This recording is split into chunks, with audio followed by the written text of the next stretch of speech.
Hola a todos, tengan una calurosa bienvenida a nuestro podcast. Somos estudiantes de Derecho de la Universidad Javeriana y el día de hoy vamos a hablar sobre la equidad de género, derecho al voto, normas de discriminación positiva, aborto, maltrato intrafamiliar, leyes contra el acoso y el abuso sexual.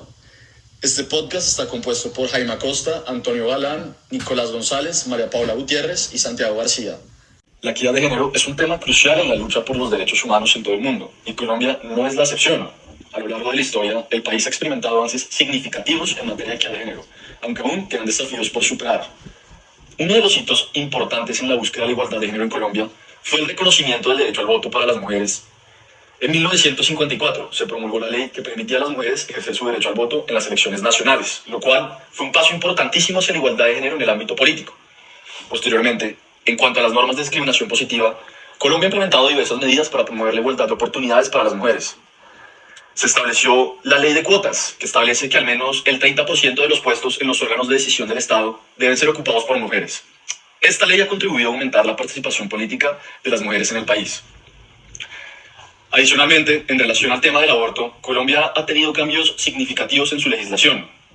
Por ejemplo, la Corte Constitucional dictaminó que el aborto es legal en 3 circunstancias: cuando la vida o la salud de la mujer está en peligro, cuando el embarazo es el resultado de una violación o incesto y cuando existe malformación fetal grave. Esta decisión representa un avance importante en el reconocimiento de los derechos reproductivos de las mujeres en el país. Por otra parte, el maltrato intrafamiliar ha sido una problemática persistente en Colombia, afectando desproporcionadamente a las mujeres. En respuesta a esta situación, se han promulgado leyes para prevenir y sancionar la violencia de género. En 1996 se aprobó la Ley 294, conocida como la Ley de Violencia Intrafamiliar, que establece medidas de protección y sanciones para los agresores. No obstante, a pesar de estos esfuerzos legales, la violencia de género sigue siendo un desafío importante en el país. En relación al acoso y el abuso sexual, en Colombia se han implementado leyes para prevenir y sancionar estos delitos.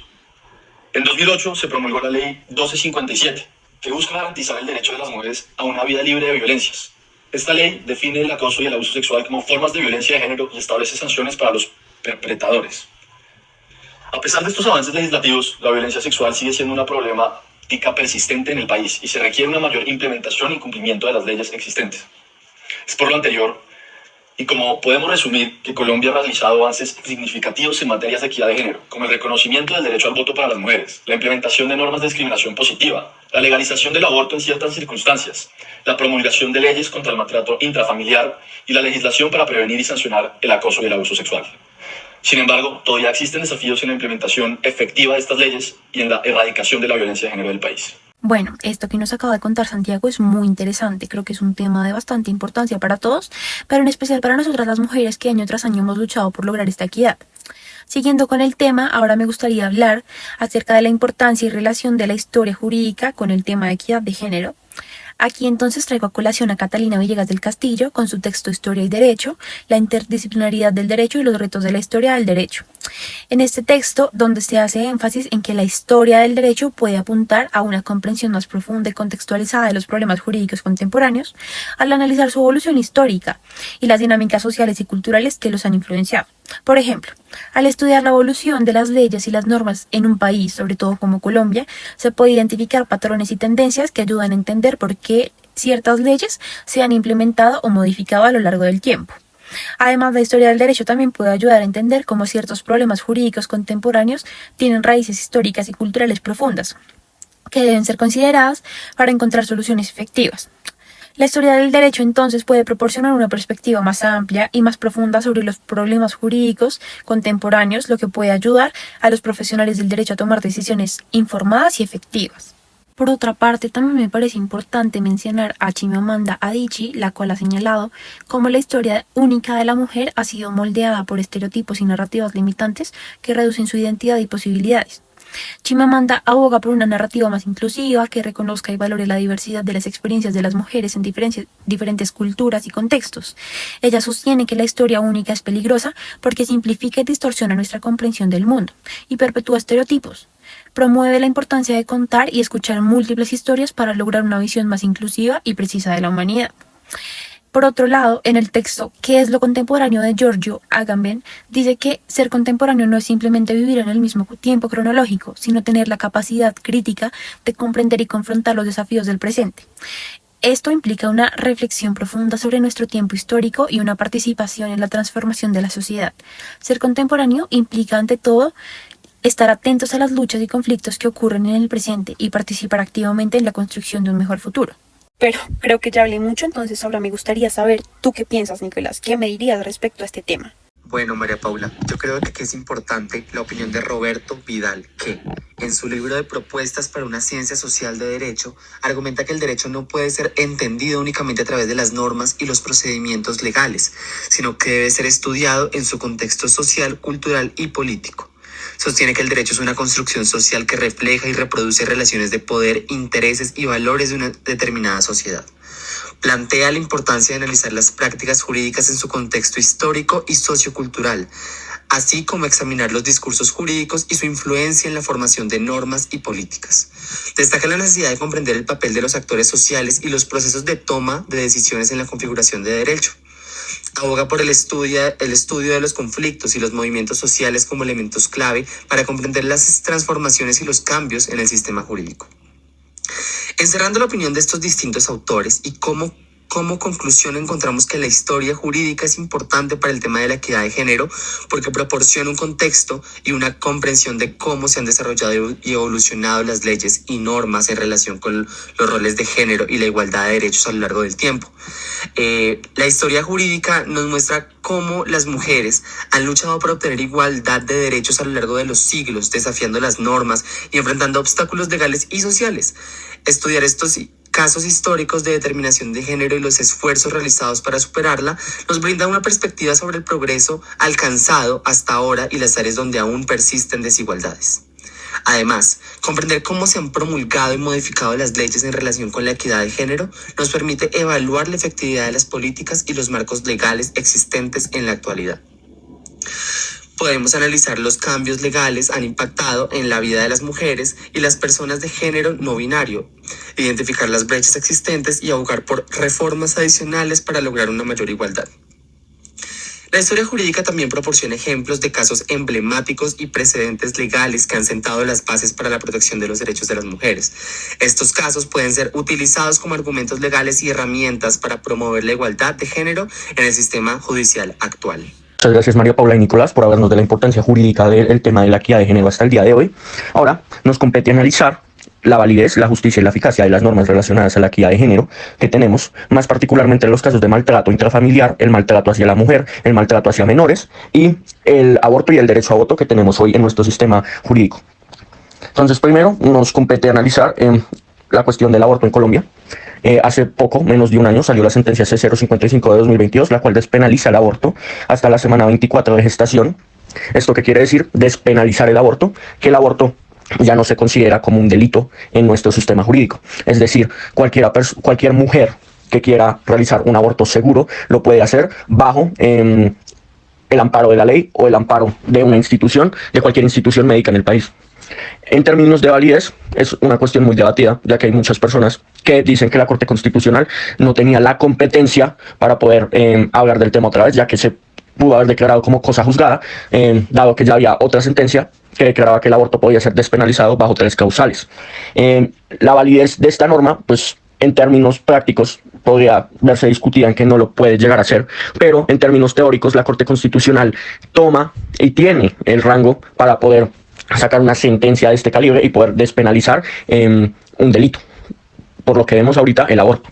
Entonces, en términos de validez, podríamos llegar a indicar que la Corte Constitucional, al contar con la competencia para despenalizar el aborto, pues es una sentencia que es válida en nuestro sistema sociojurídico y pues al ser una sentencia emitida por la Corte Constitucional, al ser sentencia de cierre, pues como sabemos en Colombia la jurisprudencia es vinculante y se tiene que seguir al pie de la letra como si fuera una ley. Entonces, por ende, podríamos declarar que esta sentencia es totalmente válida.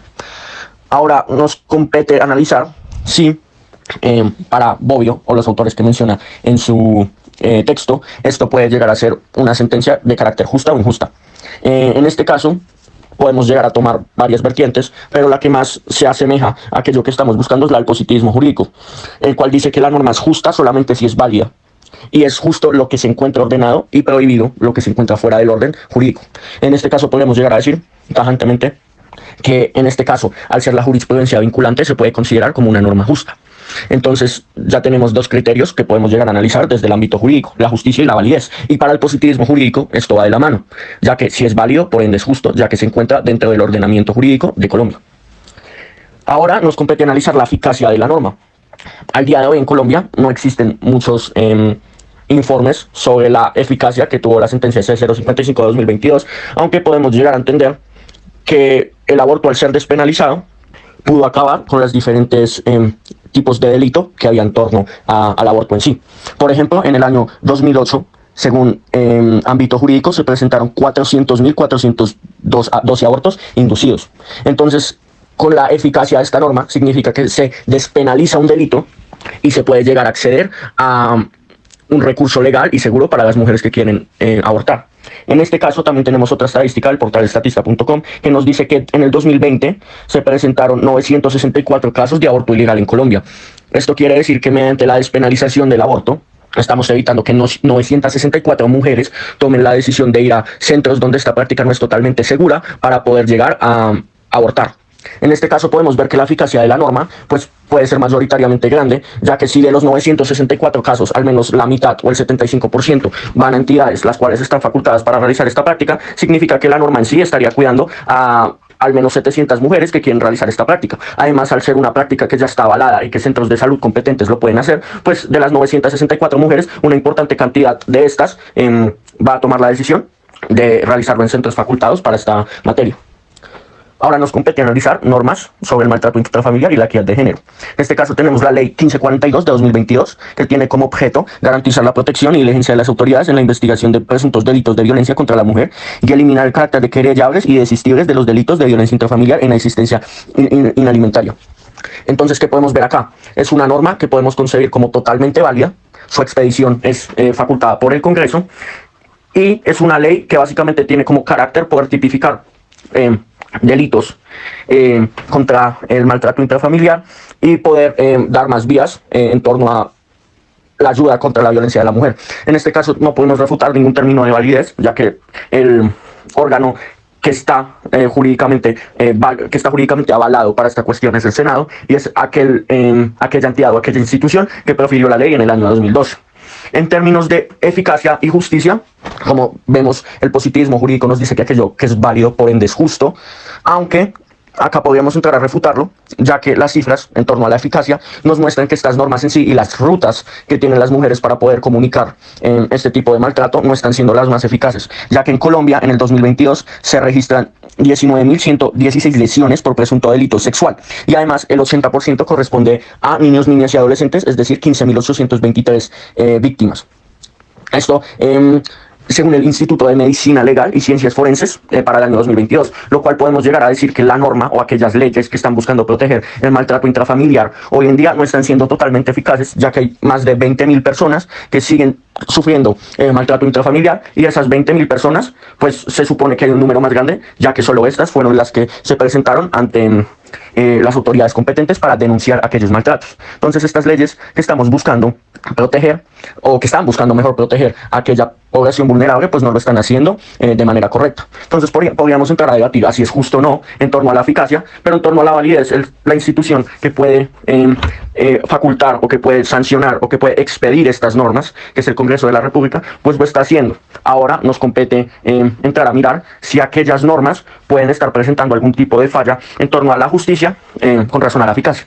Pero eso es una pregunta que le quiero dejar a los oyentes, si creen que la justicia depende en torno a la eficacia de la norma y cómo podemos llegar a presentar mejores vías para que nuestras instituciones puedan presentar y sancionar normas que sean eficaces en la población colombiana. Ahora bien, en este momento del podcast nos toca analizar principalmente la institución de la equidad de género por medio del pensamiento de tres autores estudiados en clase. Bueno, pues el primero está Maquiavelo, el segundo está Montesquieu y el tercero y último Rousseau. Muy bien, ahora empecemos con Maquiavelo. Si bien en la actualidad la equidad de género es un tema importante y relevante en el ámbito político y social, como todos sabemos, si Maquiavelo estuviera analizando esta cuestión hoy, podría plantear varios puntos de vista según lo estudiado en clase. Primero, la estabilidad y cohesión social, Maquiavelo valoraba la estabilidad del Estado como un factor fundamental. Podría argumentar que la equidad de género contribuye a la cohesión social al garantizar igualdad de oportunidades y derechos para todos los miembros de la sociedad, lo que podría fomentar la estabilidad política y la armonía social. Como segundo está el fortalecimiento del Estado. Maquiavelo enfatizaba la importancia de un Estado fuerte y un liderazgo eficaz. Él podría considerar que la promoción de la equidad de género ayuda a fortalecer el Estado al aprovechar plenamente el talento y las habilidades de todas las personas independientemente de su género. Esto pues podría conducir a una mayor diversidad de perspectivas y también capacidades en los puestos de liderazgo, lo que a su vez fortalecería la toma de decisiones y la gobernabilidad. Como tercero tenemos también beneficios económicos y competitividad, ya que pues Maquiavelo también valoraba el poder económico de un Estado. Él podría argumentar hoy en día que la equidad de género tiene un impacto positivo en el desarrollo económico y la competitividad, ya que pues promueve la participación plena de todas las personas en la vida económica y empresarial. La inclusión de mujeres en los roles de liderazgo, esto ayudaría también a la toma de decisiones y pues esa toma de decisiones podría generar innovación y la productividad y contribuir también al crecimiento económico. Además, no hay que dejar de lado que también Maquiavelo consideraba la importancia de la justicia y pues se podría argumentar que la equidad de género es una cuestión de justicia y de derechos humanos, ya que todas las personas, independientemente de su género, merecen igualdad de trato y oportunidades en todos los aspectos de la vida. Dicho esto, ahora vamos a analizar la institución de equidad de género desde la perspectiva de Montesquieu. Bueno, pues primeramente, Montesquieu valoraba la división de poderes como una salvaguardia contra el abuso de la autoridad. En el contexto de esta institución de la equidad de género, Montesquieu podría argumentar que la igualdad de género es un principio fundamental que debe ser garantizado y protegido por las leyes. Pues él podría considerar que la institución de la equidad de género promueve una distribución justa de poderes, evita la discriminación y el trato desigual basado en el género. Por consiguiente, también hablamos de que Montesquieu tenía el principio de legalidad. Montesquieu abogaba por la aplicación justa y previsible de la ley. En relación con la equidad de género, él podría argumentar que es necesario establecer leyes y normas claras que promuevan la igualdad de género en todos los ámbitos de la sociedad. Esto implica que ninguna ley tiene la facultad de discriminar a las personas en función de su género y de garantizar la igualdad de oportunidades. Además, también tenemos que tener en cuenta que Montesquieu valoraba la libertad de pensamiento y expresión. En el contexto de la equidad de género, podría analizarla desde una perspectiva de igualdad de derechos y oportunidades. Podría considerar que la sociedad debe fomentar una especie de espíritu crítico hacia los estereotipos de género y la discriminación, promoviendo la tolerancia y la aceptación de diversidad de género.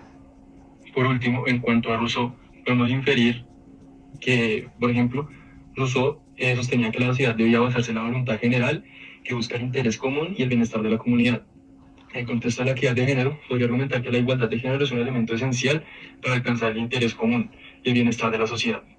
Como segundo, la crítica a la desigualdad social, pues Rousseau fue crítico con la desigualdad social y económica. Podría analizar la institución de la equidad de género como un medio para abordar y superar esa desigualdad y argumentaría que la equidad de género busca corregir las injusticias y los privilegios basados en el género. Además también, como último, Rousseau atribuía gran importancia a la educación como medio para formar ciudadanos. En el contexto de la equidad de género, podría analizar la importancia de una educación que promueva la igualdad de género desde temprana edad y argumentaría que la educación debe fomentar la conciencia y sensibilidad hacia la equidad de género. Bueno, muchas gracias por escucharnos. Este fue el podcast. Esperamos que ojalá hayan aprendido un poquito con lo que hemos dicho. Y bueno, muchas gracias.